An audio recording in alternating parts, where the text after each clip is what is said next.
Han Dong put out a response.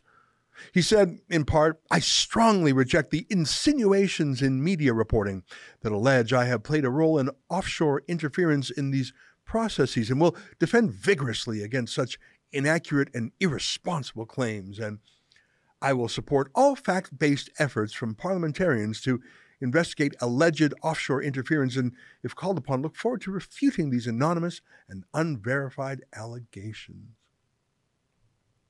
Well, that's how far he was willing to go, but you know that Justin Trudeau can't give a press release with calling someone racist, and indeed that's what he did. Here he is saying, there's nothing to see here, and if you dare ask questions about Chinese interference, that is proof that you are a bigot. One of the things we've seen, unfortunately, over the past years is a rise in anti-Asian racism linked to the pandemic, and concerns being arisen around people's loyalties.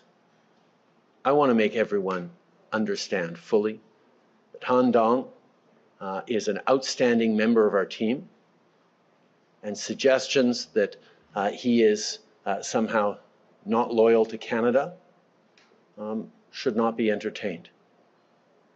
Much of what CSIS actually does in keeping Canadians safe involves protecting various diaspora communities from influence of authoritarian governments around the world. We will continue to make sure we are working with CSIS to make sure that as every MP serves their community, that they do so in a way that they are kept safe and that is true to the Canadian values and the Canadian principles that we all stand by. CSIS is active in fighting against foreign interference, and part of its tools for doing that is making sure that political parties and individual politicians are alert to the potential influences they may be faced with. That is something we will continue to work closely with CSIS on as we move forward, because not just our democracy needs to be protected in an abstract way, but the individuals choosing to serve their communities, who may be seen as greater targets for various countries, need to be protected as well, and that's what we work with CSIS on. That one line there was really weird. Democracy needs to be protected in an abstract way. I don't even understand what that means. In fact, I think democracy needs to be protected in a concrete way. In the particular case of Han Dong, we need to know exactly what was going on there. Here's another clip of Trudeau today. Take a look.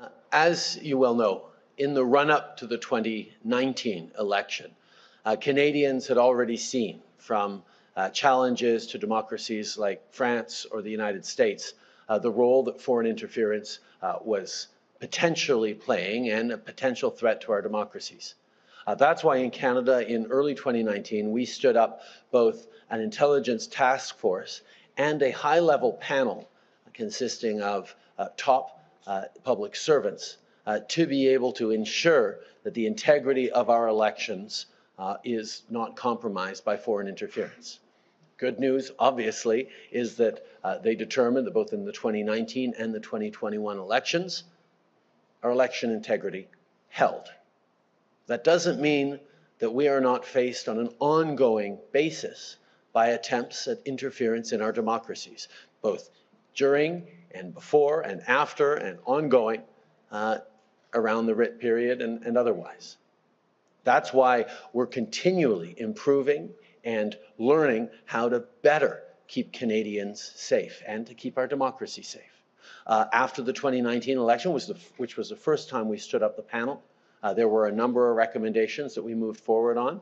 And after the 2021 election, there was another report, this one written by Morris Rosenberg, that has been released to both the government and to the National Security and Intelligence Committee of Parliamentarians, and I'm hoping that they're going to be launching a study on how best we can protect our democracy in the coming months. So it's not for the spy agency to make these decisions. It's for Justin Trudeau to weigh whether he really, really, really wants to win on the one hand, versus the fact that it could be a Chinese spy. Trudeau shows which side he's on. He's being honest. I saw this in the Globe and Mail.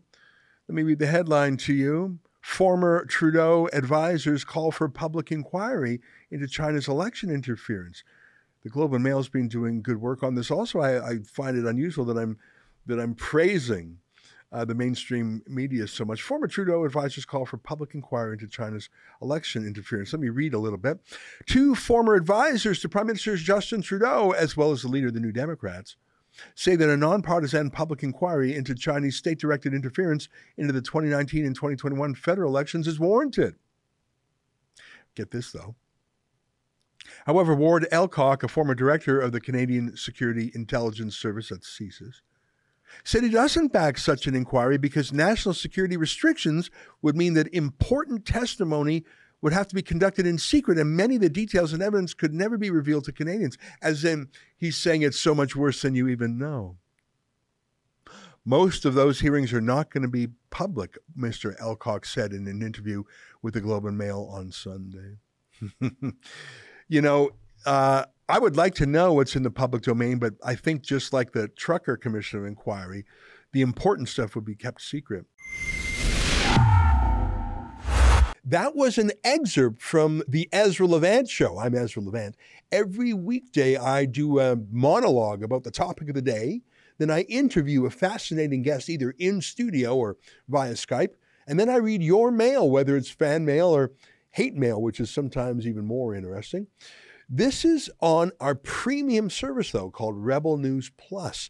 Go to rebelnewsplus.com. It's $8 a month or less if you buy a whole year in advance. You get my show every weeknight, plus Sheila Gunn Reid's show every week. It's called The Gun Show. It's pretty amazing. You know, we rely on you because we do not take a dime from the government. In Canada, that makes us almost unique. So please help us out and help yourself to some great journalism at rebelnewsplus.com.